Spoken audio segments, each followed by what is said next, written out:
Most of what we know about Helena Blavatsky's life seems improbable. In her 59 years on Earth, she lived as a young Russian aristocrat, a Parisian circus performer, a concert pianist in England, a clairvoyant, a medium, a telepath, an author, a missionary, a descendant of a Rosicrucian Freemason, and some would say a chain-smoking degenerate liar. Accounts suggest she almost died quite a few times. She spent months in a coma after being thrown from a horse. A leg infection almost killed her in West Philadelphia. She was left for dead while fighting in a war, but each near-death experience supposedly only gave her greater control over her mystical powers. And at a time when society viewed a woman's place as by their husband's side, she abandoned hers to travel the world, often in disguise. She's said to have visited cities all over Europe, the Americas, Asia, and more. In life, she rubbed elbows with both Thomas Edison and Gandhi. In death, her ideas are said to have inspired the likes of Albert Einstein, Adolf Hitler, and some would say Gwyneth Paltrow. 3 names you probably never thought would be strung together in the same sentence. So, given all that, I want you to imagine the amount of conspiracy theories that are about this woman. Be a lot.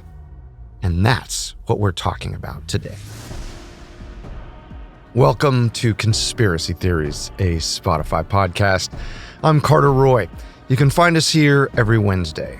You can watch our episodes and more on our new YouTube channel at Conspiracy Theories Podcast. And check us out on Instagram at The Conspiracy Pod. And we would love to hear from you, so if you're listening on the Spotify app, swipe up and give us your thoughts. This episode contains brief discussions of suicide. Consider this when deciding how and when you'll listen. To get help on mental health issues, visit spotify.com/resources. Stay with us. Was Helena Blavatsky a mystic? A scientist, an early Nazi, a serial killer, a fraud, mentally ill, or sage? Well, that depends on who you ask. Let's start with her mystical powers, which by the end of her life allegedly included levitation, clairvoyance, and telepathy, to name a few. Accounts suggest her powers date back to her childhood as a young aristocrat in Russia in the mid-19th century. One of the serfs who works her family's land is apparently a holy man and a healer. Some think he's also a magician who can read the future and teaches Blavatsky some of what he knows. As she gets older, Blavatsky claims mysterious figures visit her in her dreams. By 16, she says she starts living a double life, inhabiting her physical body during the day and escaping into the astral plane at night, which, along with her propensity to sleepwalk, makes it difficult to distinguish between reality and dreams. Blavatsky doesn't tell her family much about her experiences. They already consider her a strange kid, and she worries that they might think she's insane or that she sold her soul to Satan. So she keeps all of these mysterious happenings hidden for the time being. At 17, Blavatsky marries a 40-something-year-old Russian vice governor. Their marriage is unconventional, to say the least. On her wedding day, when the priest talks about honoring and obeying her husband, she apparently mutters, "I surely shall not." And she hatches a plan to escape her marriage that same day. It doesn't work, but shortly after, she convinces her husband to let her go travel the world before they even consummate anything. They apparently never have sex. And later in life, she even produces a gynecological report to prove as much. But the one thing she does take from her husband is his last name. She was actually born Helena Petrovna. Blavatsky, though, is arguably more influential, so she keeps it for the rest of her life. By some accounts, She even manages to get her husband to fund some of the travels that take her away from him, all while telling other people that she would rather die than return to him. Kind of like her already. After leaving Russia for the first time, Blavatsky says she travels all over the world, visiting multiple continents, sometimes more than once. Eastern Europe, Western Europe, North America, South America, Asia. She spends quite a bit of time in India, and she tries to cross the border into Tibet 3 times. And she's supposedly successful on one of those occasions. Now, a lot happens while Blavatsky is away. Accounts of her travels read like an adventure novel. She crosses the Rocky Mountains in a covered wagon, stops in New Orleans to study voodoo, survives a deadly shipwreck on her way out to England from India. She discovers a lost treasure while in South America exploring ancient Incan ruins. She saves the life of an Italian-Hungarian opera singer who'd been stabbed and left for dead by a Jesuit gang. She meets the Mevlevi dervishes in Constantinople who supposedly induce clairvoyance in her so she can locate a lost dog. That would be helpful. A few different times, her life is mysteriously saved during her travels. Once, after she falls from a horse and her foot gets caught in her stirrup, an unseen power intervenes, acting like an invisible cushion and preventing her head from smashing into the ground. Another time, a sage-like man appears and supposedly talks her out of jumping into the Thames to end her life. But when it comes to Blavatsky really using her powers and showing them to the world, that starts when she returns to Russia after nearly a decade away. After cutting off contact with pretty much everyone in her life, she shows up one Christmas evening and crashes a family wedding party. She doesn't tell anyone she's coming, with the exception of one of her aunts. And pretty soon, life gets a lot weirder for her family. They start hearing raps on their windows, walls and floors. Furniture begins moving on its own. Chandeliers seem to come alive. Eventually, Blavatsky comes clean about it all. She tells her family, hey, all of that stuff, that's me. I'm causing it with my powers. Blavatsky says she only has so much control over things. If she tries really hard, she can make things happen at will, but it's not like she can put on a show at the drop of a hat. But often, that's what ends up being asked of her. Now, Blavatsky's father and brother are both skeptical, understandably, so she ends up having to win them over, and sometimes they're friends as well.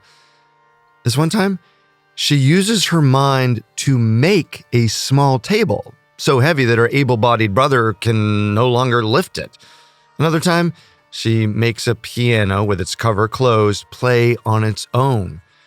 She asks strangers to write down the answer to a question on paper and then seems to pull the answers out of thin air with her mysterious raps.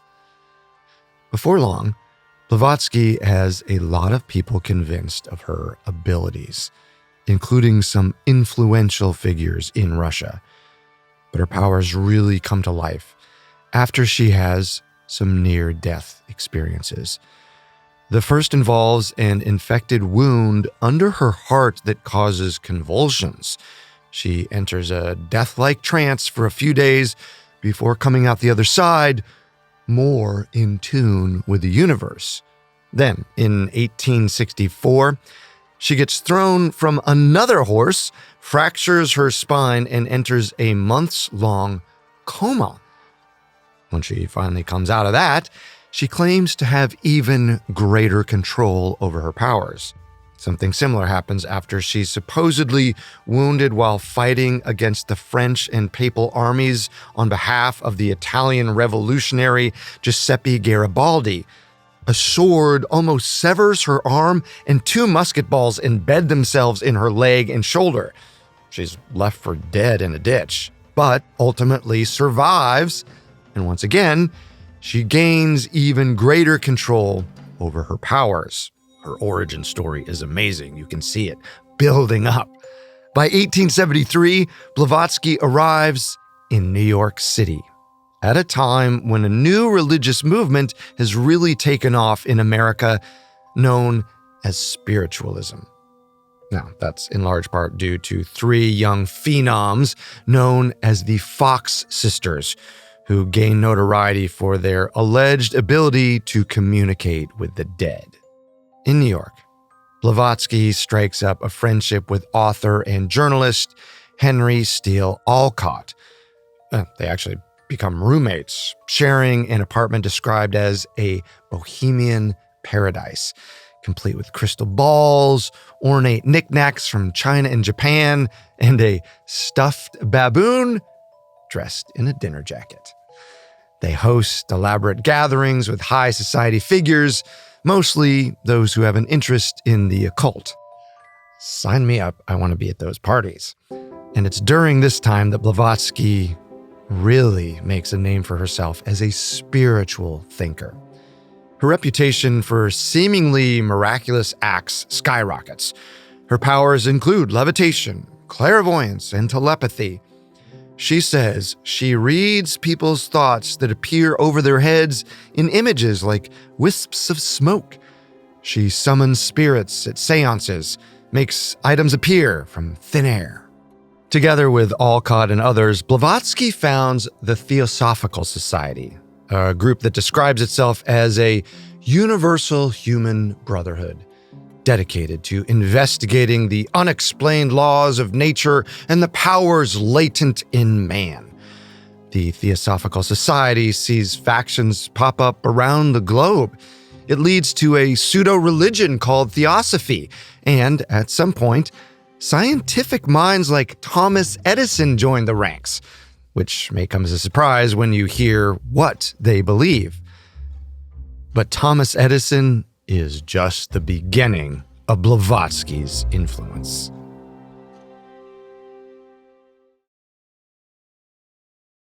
Let's talk about Blavatsky's ideas. They're the foundation of Theosophy and were first documented in her two most famous pieces of writing, Isis Unveiled and The Secret Doctrine.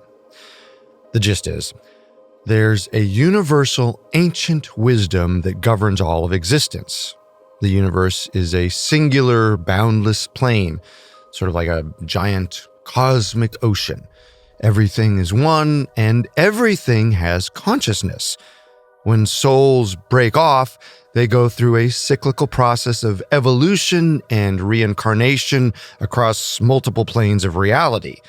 The cycle ends with a return to the cosmic oneness, or what Blavatsky describes as a, quote, reunion into the original one condition. Notably, there is no anthropomorphized creator god. Generally speaking, the ideas share a lot in common with Eastern religions like Hinduism, Brahmanism, and Tibetan Buddhism. Karma, for example, is said to be one of the primary laws that govern all of existence. The ideas get stranger, though. In The Secret Doctrine, Blavatsky makes a proposal that totally flies in the face of Darwin's theory of evolution. She said that humanity has and will continue to evolve through 7 distinct stages that she called root races. The first were basically invisible amoeba-like creatures that lived millions and millions of years ago, reproduced through fission, and lived on an imperishable sacred land at the center of the cosmos. The second were astral beings called Hyperboreans. The third were 3-eyed egg-laying creatures called the Lemurians, who built cities out of stone and lava, and the Lemurians gave way to the Atlanteans, who lived on Atlantis. You've probably heard of that one before. And the Atlanteans gave way to us, humanity, or what Blavatsky called the Aryan race. Yeah, okay, well, more on that later. According to the secret doctrine, the 7 root races all have 7 distinct sub-races. These sub-races really came into play by the time the Atlanteans rolled around and infighting started. An evil Atlantean subrace ended up destroying their entire civilization through sorcery. That's how we arrived at our current 5th stage, which Blavatsky says is in the midst of a dark age.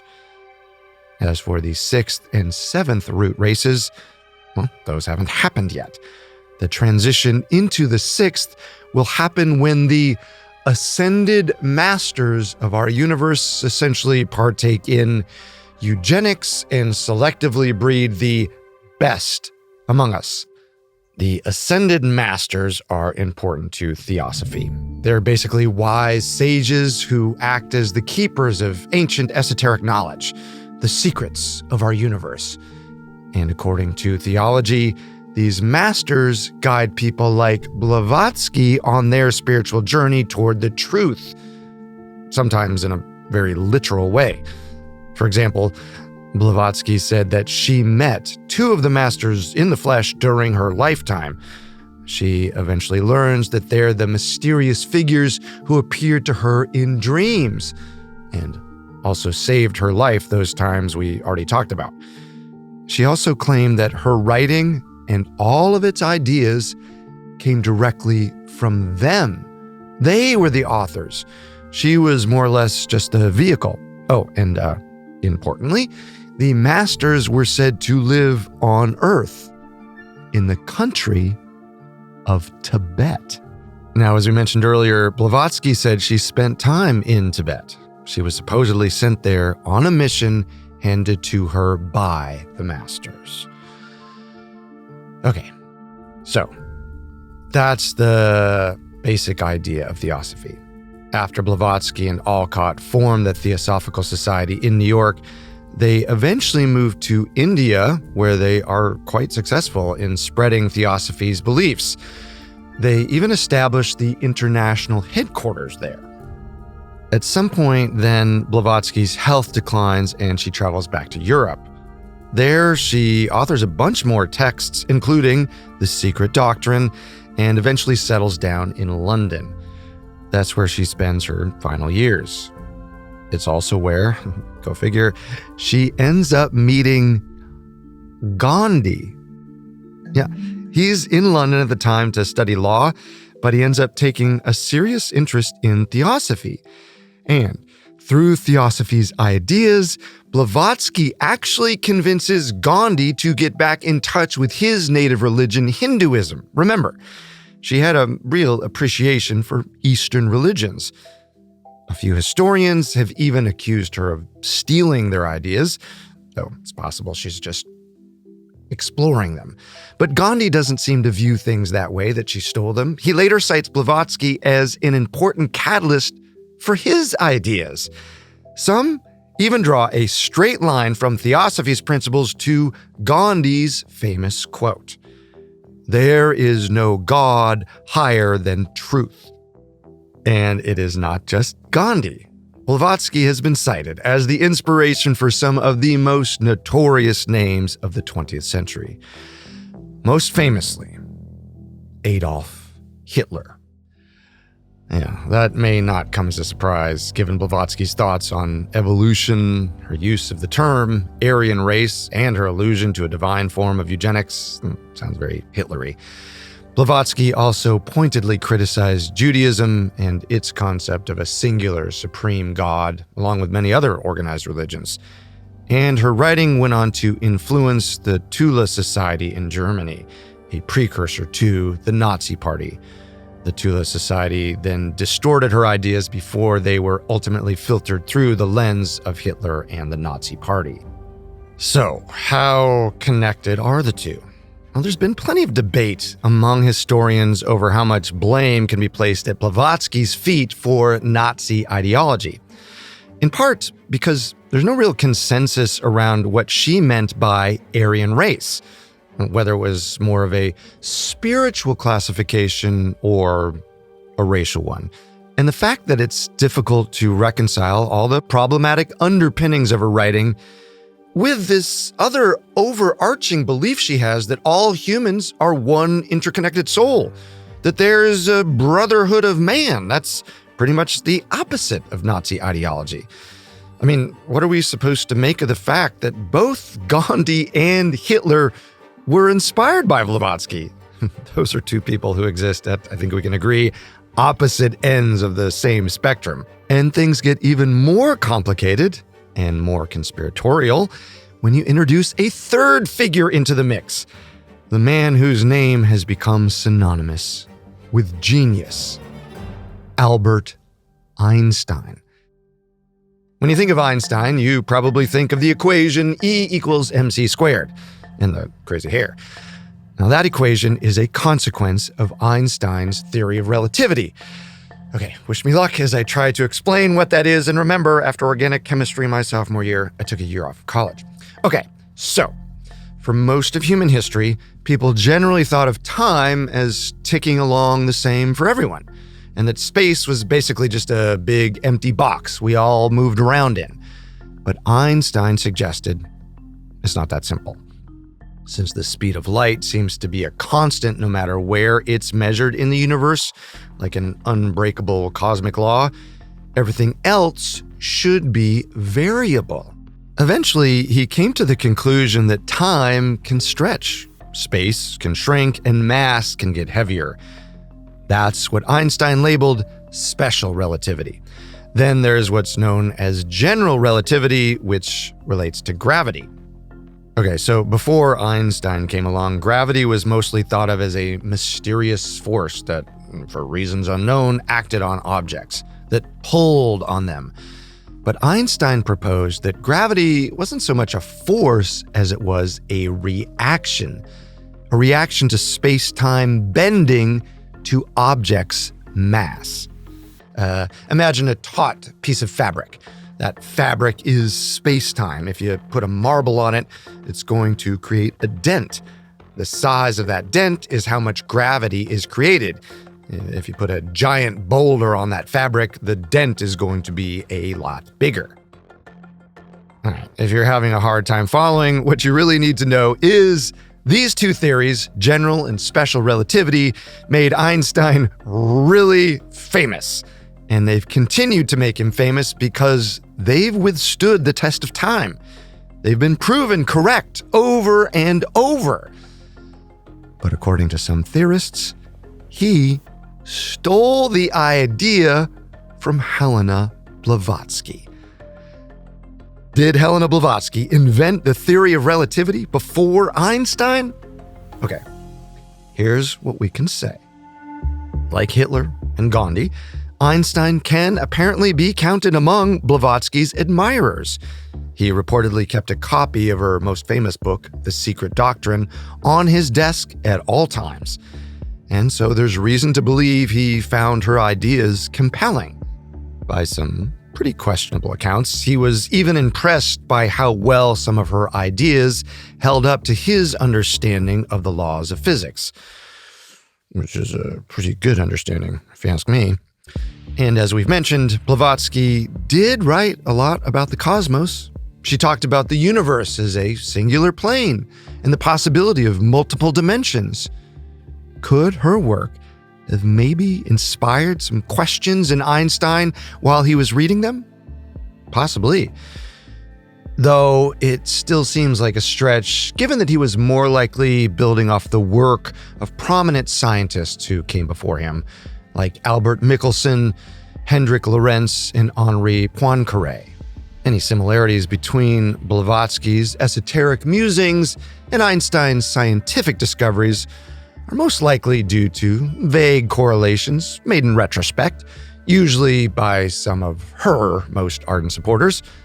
But as far as wild theories go, Blavatsky inventing the theory of relativity is just the tip of the iceberg. Others claim she was one of the most cold-blooded murderers of all time. And not just any killer. Jack the Ripper.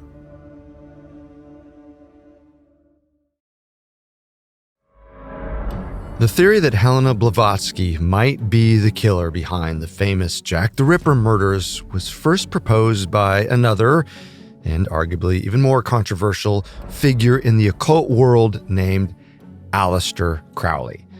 He was born later than Blavatsky, but much like her, he had an incredibly colorful past. For starters, he practiced sex magic, was a proponent of hard drugs, ran a secret society, once tried to make his wife have intercourse with a goat, summited Kanchenjunga, one of the most dangerous mountains in the world, and inspired enough rock and counterculture that his face appears on the cover of the Beatles' Sgt. Pepper's Lonely Hearts Club Band.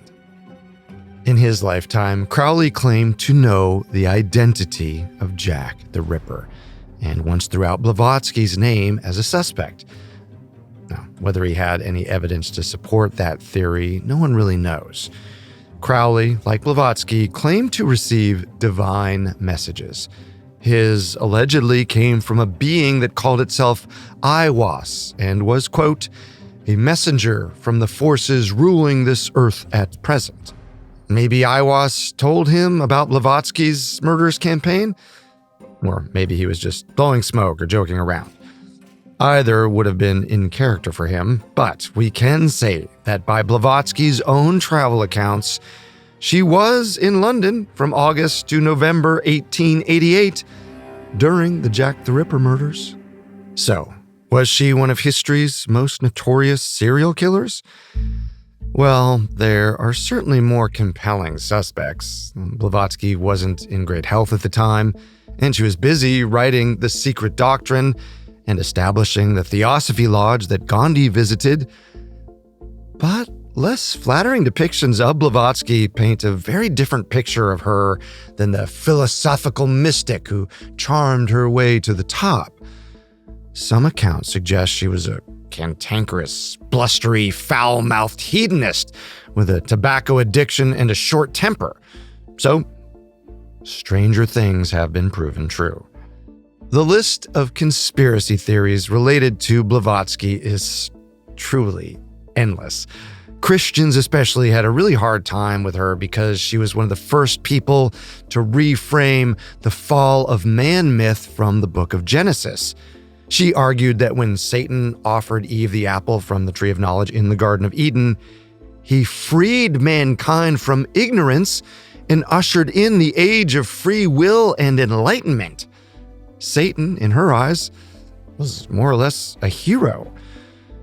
That has led to claims that Blavatsky and the Theosophical Society were part of a satanic conspiracy to undermine Christianity and promote a secret agenda, possibly a new world order.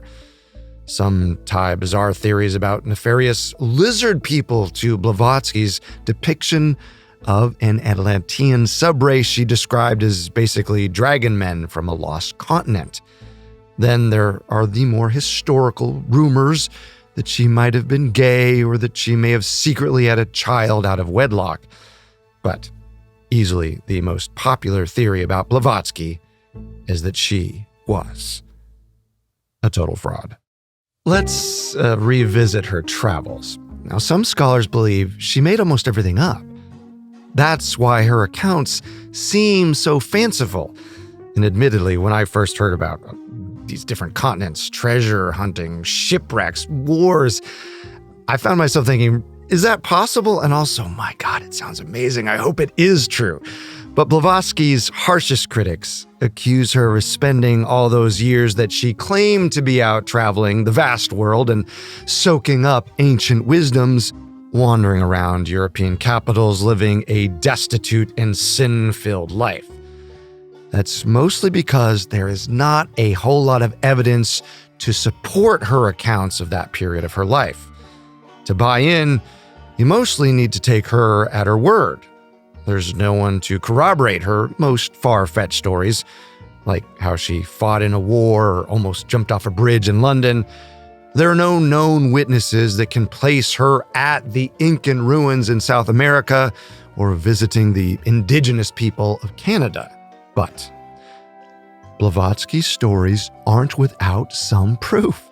For example, there's evidence to suggest she did visit the Middle East and Egypt at some point, and there are people she met along her travels that can place her in different parts of the world, like artist and scholar Albert Rawson, who she met in Cairo and then again in New York during her first trip to America.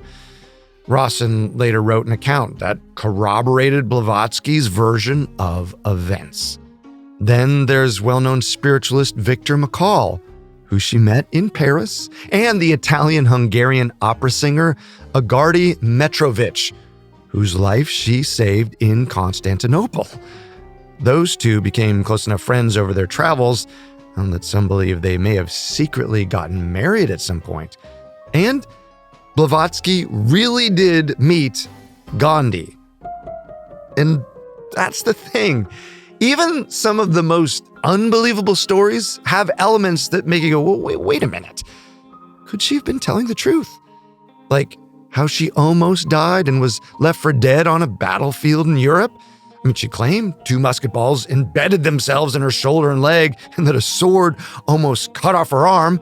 That is a wild story, even if she wasn't a heavy-set Russian woman living in the 19th century. But she apparently later showed the wounds to her friend and co-founder of the Theosophical Society, Henry Steele Olcott. And that's the thing about her stories. As fantastic as they seem, as unbelievable as they might seem, some of them have some truth to them. So then it makes you wonder, well, wait, if they're a little bit true, might they be all true? Then there's Blavatsky's claim that she visited Tibet in her lifetime. For some, that's a hard pill to swallow simply because Tibet's borders at the time were closed to all Europeans. But proponents of Blavatsky argue that there is still a possibility she made it in. As a kid, she met Tibetan desert nomads in a flatland area called the Kyrgyz Steppe that connects Russia and Tibet. So she had previous interactions with the culture, and even Blavatsky said she got turned away from Tibet on more than one occasion. One of her biographers, Gary Lockman, points to an account by 2 British officers who heard of a white woman traveling alone in the Tibetan mountains in 1854 and 1867. 2 dates that align with Blavatsky's attempts. The woman apparently said she was doing research for a book. And there's some hearsay about a man who saw a white woman in Tibet the year Blavatsky claimed to be there. And though Tibet had its borders closed to Europeans, they did allow traders and pilgrims from neighboring countries, and some have argued that Blavatsky had features that could allow her to pass as Mongolian. Of course, it's not just Blavatsky's travels that people have taken issue with. In her lifetime, 2 travelers who met Blavatsky in Egypt, Emma and Alexis Cullum, accused her of deception. They claim to have built secret doors inside the Theosophical Society in order for her to pull off her magic tricks. They provided letters Blavatsky had written them as evidence. Those got published in a report that many would argue exposed Blavatsky as a fraud. And those claims were later echoed and expanded by the Society for Psychical Research in Cambridge, who conducted their own investigation. Now, there's one story about how Blavatsky may have admitted to deceiving people. She allegedly said, quote, "What is one to do when in order to rule men, it is necessary to deceive them?" Fair enough. Publicly, Blavatsky and the Theosophical Society denied all allegations. They framed the whole ordeal as a conspiracy to undermine their legitimate authority, conducted by those threatened by Blavatsky's ideas. And as we mentioned, Blavatsky did have enemies accusing her of Satanism. But if we're accepting that there was some truth to the report, and that Blavatsky lied about even a fraction of her life, there's another explanation for why she might have done so. Well, some say she was mentally unwell. But then again, others say it was all a ruse to hide the fact that she was actually a Russian spy. The late 19th century was a period of intense geopolitical rivalries, particularly between the British Empire and the Russian Empire, known as the Great Game in Central Asia. Some suspect Blavatsky might have been feeding information back to her homeland throughout her travels, and her persona as a mystic was all a smokescreen. Maybe that's why she traveled and spread Theosophy so much in India, which was under British rule at the time. And we know the crown likely didn't appreciate her undermining their attempts at spreading Christianity. What's true and what's not? Well, when it comes to Blavatsky, nothing is cut and dry. And that's probably on purpose. Many suspect she intentionally mythologized her past to build her own lore, but sprinkled in elements of truth in her stories to keep people guessing. So who knows? Maybe she made everything up. Or maybe it was all true. Either way, we're still feeling her impact. The Theosophical Society is still around. And for better or worse, her ideas continue to inspire imaginations the world over. And there is something to be said for that. Even the Society for Psychical Research, which accused Blavatsky of being a fraud, couldn't help but admire as well. They wrote in their report, quote, "For our part, we regard her as neither the mouthpiece of hidden seers, nor as a mere vulgar adventuress. We think that she has achieved a title to permanent remembrance as one of the most accomplished, ingenious, and interesting imposters in history." As for what you walk away from this episode believing about Helena Blavatsky, that, like everything else about her life, is up for interpretation. It just comes down to how you want to read the tea leaves she left behind. Personally, I would like to read them at a party with a stuffed baboon in a dinner jacket.